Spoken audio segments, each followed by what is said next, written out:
and welcome to Don't Shout at the Telly, Change the Message on It, with me, your host, Marisa Pereira. Today we're discussing democracy with a group of volunteers from the USA and a group of British volunteers who have been working with us. To lead this important discussion, we are delighted to have with us Tom Slater. Tom is the deputy editor of the online magazine Spiked. Without further ado, Tom, would you like to kick us off? Thanks very much, Marissa. So just to kick things off, who here agrees with democracy? Show of hands, roughly. Good, that's a very good start.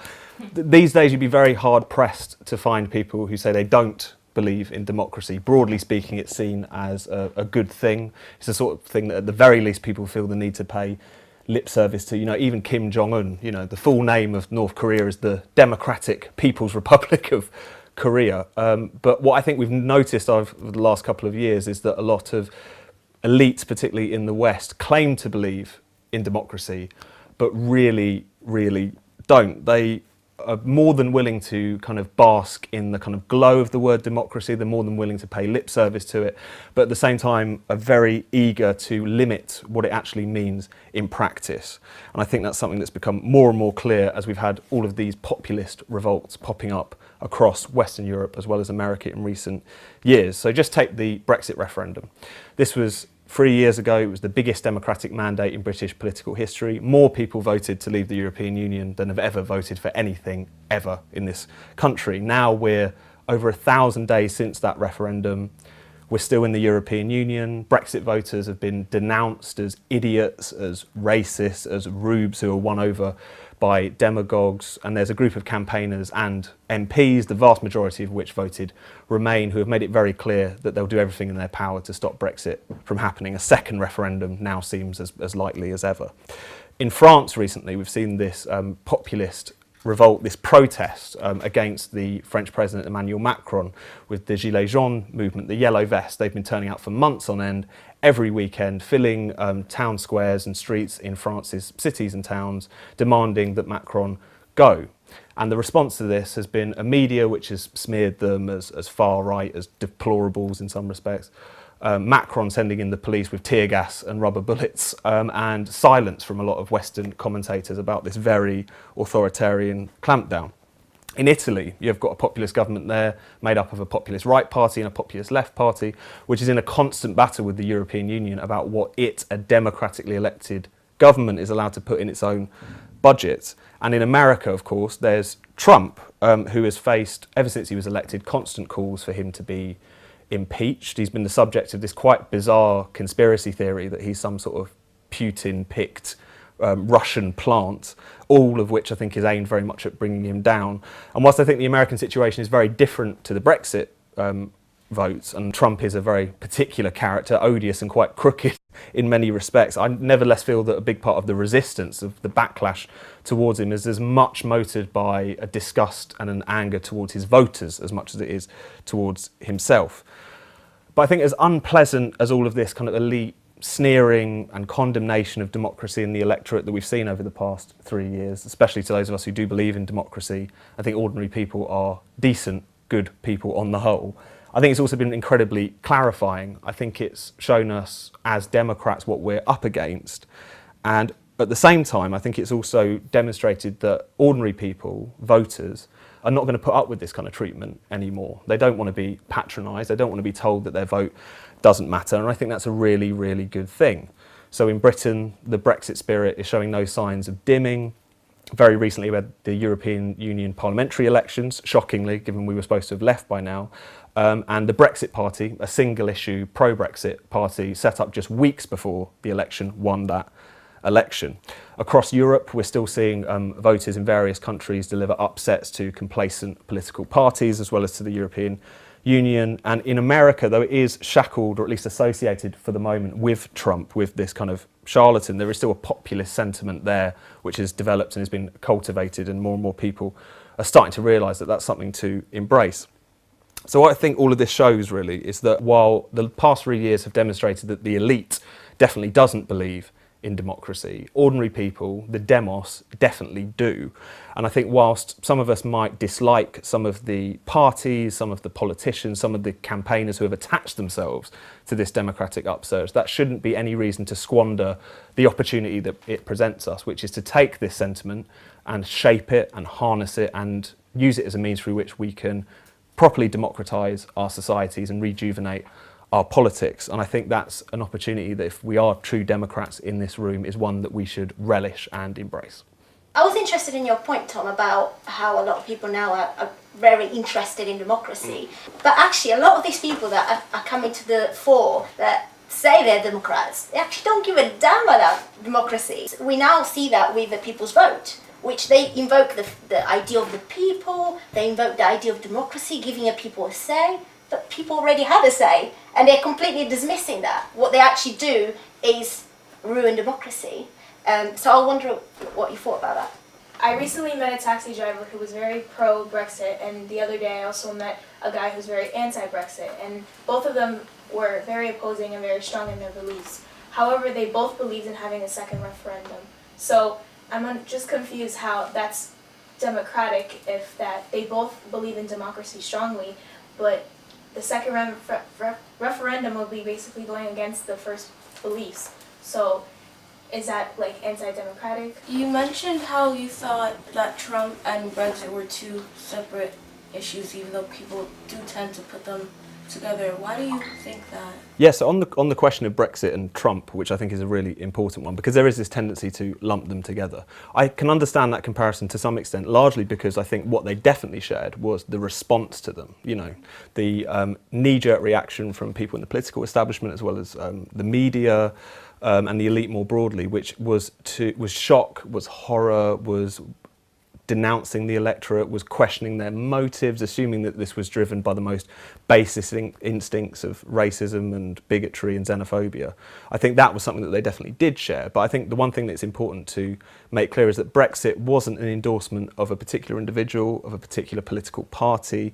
We weren't electing a government. It was a vote for doing politics differently outside of the European Union, which is a not just undemocratic but anti-democratic institution which exists to limit democracy. I think Trump is a product of a similar kind of process of people in the Rust Belt in particular feeling that they were ignored, that they were abandoned by political parties that were supposed to represent them, that in the course of the election, of course, Hillary Clinton even denounced them directly, called them the deplorables, that, you know, half of Trump's supporters at least were just all xenophobes and bigots and racists. So I think that there's a similar nature of that kind of coalition that you could relate to, you know, the people in the north of England who feel abandoned by the political class. But at the end of the day, it was a very different type of election, I think, one of which just elected a particular president with a particular platform, but the other one was, to my mind, a far more positive, far kind of cleaner break with the status quo, because it was about saying, we don't want this particular person to run things, we want to run things, which is why I think it's a far more positive thing. On the question of a second referendum, I think it is really interesting, because on the one hand, you have a very Orwellian use of democracy to try and argue for a second referendum. As Marissa was saying, you know, the campaign for a second referendum is called a people's vote, almost as if, you know, people didn't vote last time. I don't know what sub-people vote or something that it was in 2016.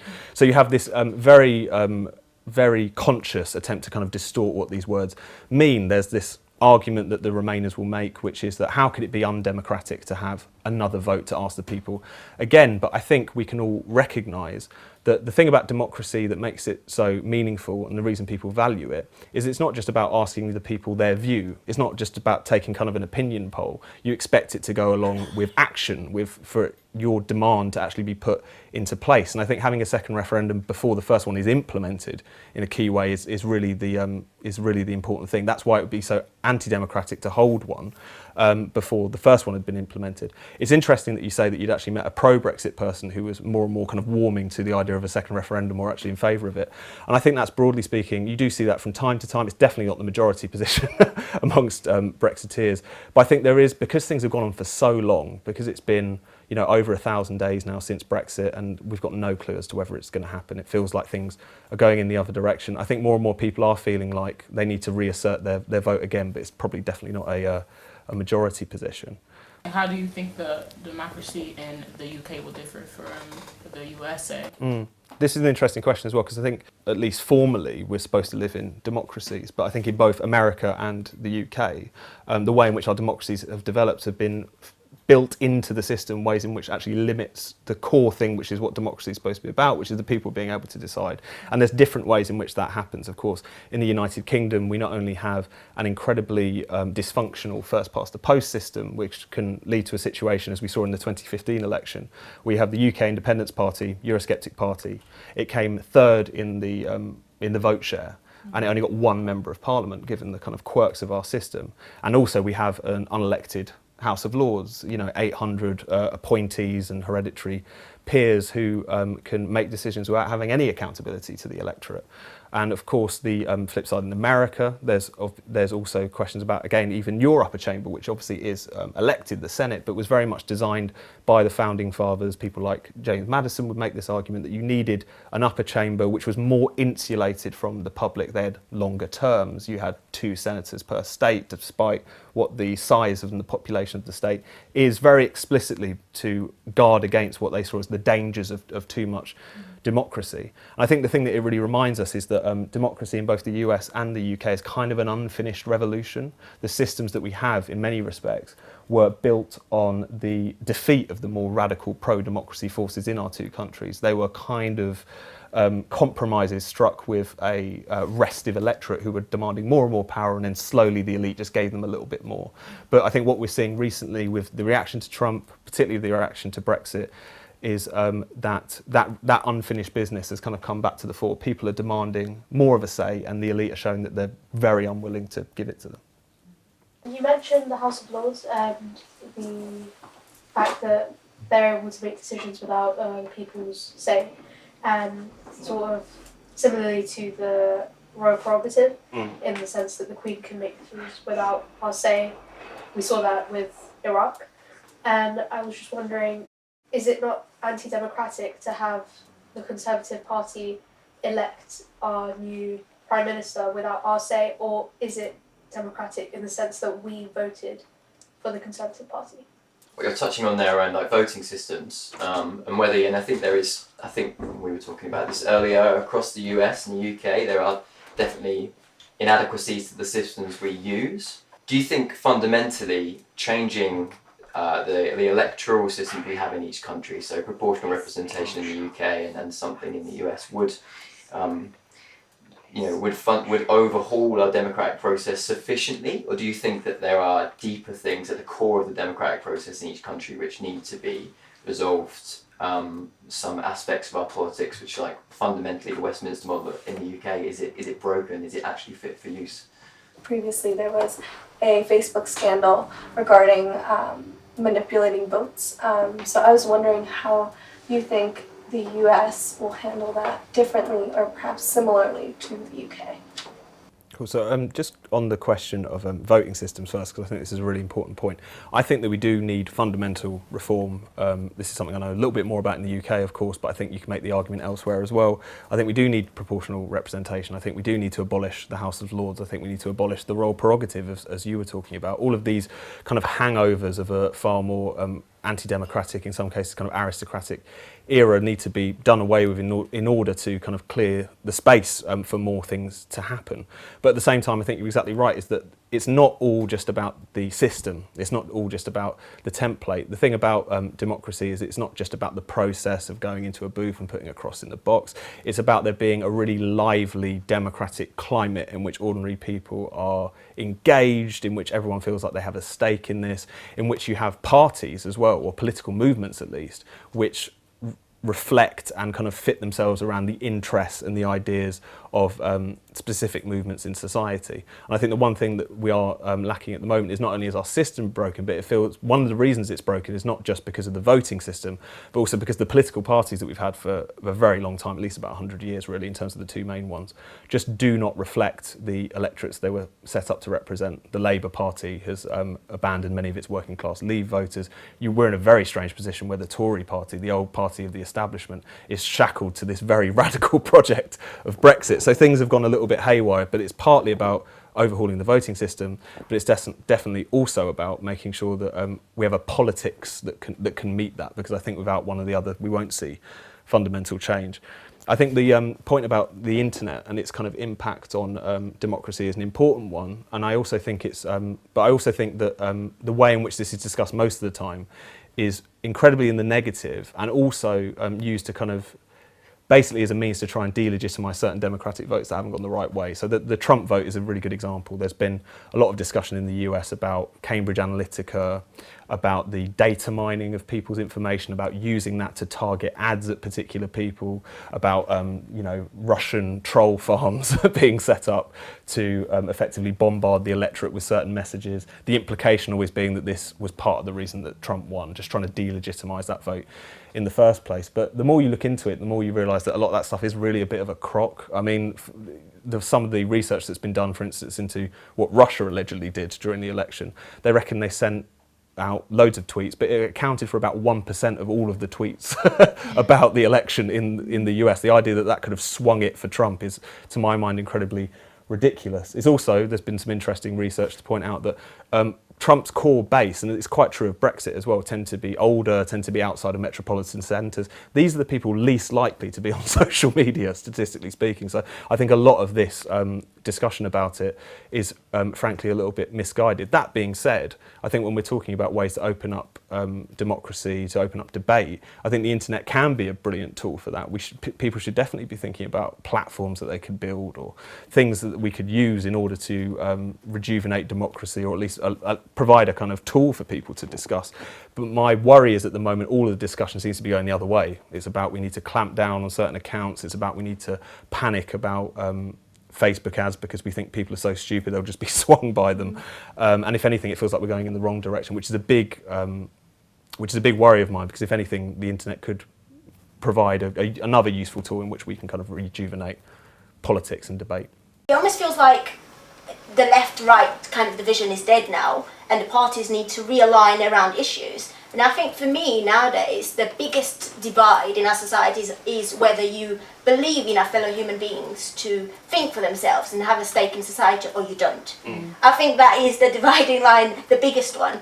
But I wonder what you thought about that as well. So in our first days here in London, we actually visited IPSO, the Independent Press Standards Organization. So they told us about how Twitter is going to be soon taking down tweets that target certain groups like hate speech.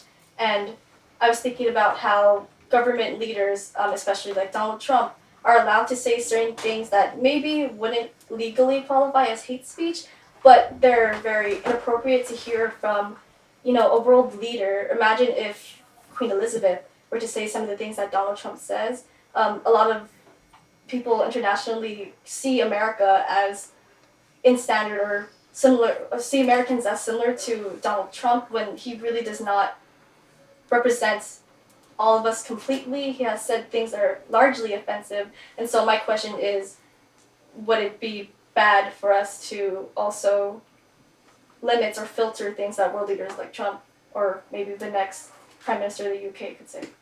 I think, so I'm all in favour of freedom of speech, and I don't really believe we should be regulating things. I think hate speech in itself is a strange subjective thing, and slightly strange concept that we utilise. But I do think that the technology thing is a point. I work in digital advertising myself, so I can see the power of it, and I do wonder, personally working with the likes of Google and Facebook quite consistently, whether there is a case to say that these platforms have fundamentally changed the way in which we communicate with each other massively, and they give massive platforms to different people.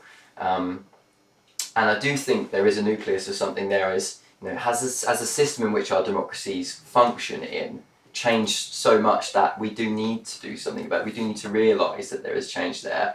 Is it ignorant of us to maintain the same kind of principled argument rather than accept that actually there might be something that we need to analyse? I don't know whether you believe in that, or whether you think, no, stick to the principles. So I think on the question of Trump, I mean, he undoubtedly breaks norms. He undoubtedly makes a tit of himself a lot of the time. He undoubtedly says things which are often quite offensive. I think, but at the same time, I think that we should, particularly where Trump is concerned, I think people fall into the trap sometimes of just responding in quite a kind of histrionic way to stuff he says rather than actually following the things that he does. And I think that's actually one thing that he utilises. He's a bit smarter than people give him credit for. When he's in the middle of some sort of genuine political kind of crisis, he'll often just kind of like throw some dynamite out there in order to distract. And I think that's one of the things, just where Trump in particular is concerned, that I think the kind of knee-jerk reaction to just stuff he says and language he uses can be a little bit of a distraction sometimes. But this kind of keys in with your point as well about social media. And it strikes me there are kind of two things that people are concerned about. One of which is hate speech on the internet, or even people putting out fake news or lies, or using these platforms in order to spread misinformation. I think on the one hand, as we were talking about a bit earlier, I think the impact of these platforms is often wildly overstated in relation to some of these things, or at least overstated insofar as the impact it's supposed to have. Because I think a lot of it relies on the idea that ordinary people are a bit dense, a bit easily led, and therefore if they're bombarded with certain messages, they can't help but follow them. So if they're exposed to the rantings of some kind of bigot on the internet, that they're just going to naturally just think, yes, I believe that too, and then kind of go along with things. It's kind of interesting as well, because back in 2008, when Obama won the presidency, there was all of these articles lauding his tactics using social media, many of which were later deployed by Cambridge Analytica in the Trump campaign. So I think a lot of the concern about how social media and the internet more broadly is kind of being used for democracy is often a little bit partial. It's wonderful and democratic and new when it's someone we tend to like, and it's terrifying and worrying, and something must be done about it when it delivers the sort of result that we don't like. But at the same time, I think what's interesting is that at the end of the day, the thing that people who are upset about Brexit or upset about Trump, it's a political challenge. There's a politics that has arisen that they dislike. I think a lot of the discussion around social media or anything else just tends to be a distraction and a way to try and kind of explain away that kind of defeat that they've just suffered. So obviously there's always going to be debates about regulation. Should, for instance, social media companies, given that some of them have effectively as monopolies become the public square, should there be more pressure on them? Should there even be some sort of regulation to make sure that they uphold free and democratic principles? That's a discussion that we can have, but at the same time I think oftentimes it can be a bit of a distraction from the fact that a vote didn't go the way that some people liked, and they're just trying to find a kind of technical fix or a technical explanation as to why that happened. And then coming back to Marissa's point, which I think is really interesting, because the left-right divide that I think we've been used to in many Western democracies for centuries now, I think is something which is really starting to prove quite shaky. It's not really giving much meaning to our politics. And I think actually there you also see a similarity with Brexit and with Trump, because the Brexit vote was something which really cut across party affiliation lines. You had a lot of Labour voters who voted for Brexit, and in the US, you also have to remember the fact that when Trump won, he didn't just defeat the Democratic establishment, he also defeated the Republican establishment. He took out a whole suite of candidates, there were about 47 of them or something at that point, supposedly the best and brightest of that generation of Republican politicians, and he completely smashed through all of their orthodoxies, all of their claims about how things are supposed to be done. At the moment, it's something like 7% of voters in the UK strongly affiliate themselves with either of the two main political parties, where about 44% strongly identify with either Remain or for Leave. That to me is the new schism now, and whilst I wouldn't want to suggest that all people on the Remain side of that question don't care about humanity and democracy, etc., there's a good portion of them who do, and who do want to see the vote implemented. I think that really is the difference now. It really is about democracy, and democracy at its heart is that word demos, meaning people. And I think that whether we're talking about democracy or freedom of speech, it all comes down to what you believe human beings are capable of. Are they capable of running their own lives? Are they capable of making decisions? Are they capable, and should they have the right to steer the nation in which they live? That's really at the very core of the whole democratic question. And I think it's that kind of spirit which we're seeing reassert itself in these past few years. What do you think consequences could be for the people that don't get a say? Like, what do you think will happen to them? So after the Brexit referendum, there's been a lot of ageism going on.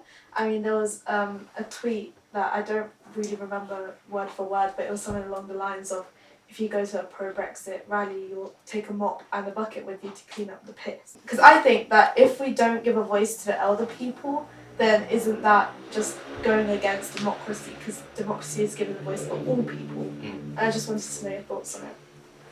And then also the like the aspect of who should be able to vote, like depending on like education and like what level of education should someone have to be able to vote, because there's those who say like if you don't have a degree or like something like that, you shouldn't be able to vote because you're undereducated and you'll like mess up the decisions. So my father is on his like 60s, and highest level of education he got was elementary school. But that doesn't limit him from knowing about the politics and everything that's happening. Why should age or your level of education ever really matter when you get to vote? Where I'm from, some part of California, is incredibly liberal and is often quite afraid of being labeled as racist or xenophobic or things like that. Do you think any of that has any effect over here on the Brexit vote? Because I know that many people who are voting Leave are also being labeled as racist and anti-immigration and things like that. So there's a lot of stuff there about kind of what justifies the vote, or what qualifies you to have the vote, and I think that's a really interesting question, and one that's come back with a vengeance, in the wake of the whole Brexit discussion. So you mentioned the kind of the granny bashing that has been justified and quite trendy these days in relation to the Brexit vote, given the fact that older people tend to be more likely to vote Leave. There's this idea that old people stole young people's future, open discussion about whether or not they should be denied the vote in the first place, which I find incredibly strange. First of all, because if democracy is going to exist, it is about one person, one vote. There should be no qualifications. There should be no age limits beyond the being 18 and being an adult. And I think that's quite strange. But also the idea that people who have been on this planet longer than anyone else have less to say, I find quite a strange suggestion. I think one of the reasons that older people were more likely to vote Leave was the fact that they remember Britain before we were in the European Union. This isn't just something which is almost unimaginable to them. The sky didn't fall when we weren't members of the European Union. I think that had something to do with it. And I also find the kind of campaign around young people and trying to use young people as this kind of stage army with which to try and overthrow Brexit entirely cynical. And I think young people should completely reject it, because these people don't care about what you have to say. If young people happen to be very pro-Brexit, they would be talking about raising the voting age. So I think it's important that people bear that in mind.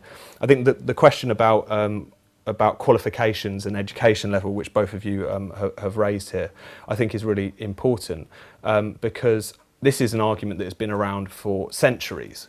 This is an argument since really the birth of democracy. There's been this idea where you can't have democracy because most people are uneducated, they don't know what they're talking about, and therefore it would be dangerous to hand democracy over to them. But I think not only is that completely anti-democratic, because the whole point is that everyone on election day has equal say. It doesn't matter if you're a lawyer or a bus driver, whether you're a politician or you're the person who cleans that politician's office. All of you have exactly the same say on that day, and that's a really radical principle.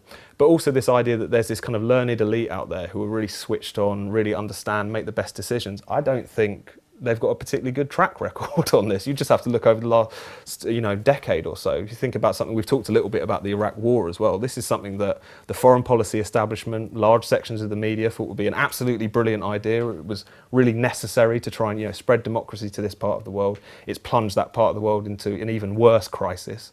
You can even think about the fact that many of these self-appointed kind of experts didn't see the financial crisis coming, have made blundering decisions of their own. So the idea that we're going to put more, we're going to invest more say with these people, I think is actually quite dangerous. And I think the whole discussion about expertise really misunderstands something, because of course expertise, knowledge of a certain area is important. It enriches democratic debate. But whilst some people can tell us what society is like, they can tell us how certain things work, they can't tell us what matters. They can't tell us what's important. They can't tell us what's wise. That's something that we have to decide together. And this is actually an argument that the Chartist movement, which was a movement in the 1830s and the 1840s in Britain to give the vote to all men, it was a working class movement. And they used to make the argument that not only are ordinary people as good as a politician or as a lawyer or as someone of wealth to make decisions about their country's future, they're actually better qualified. That was the argument that they made.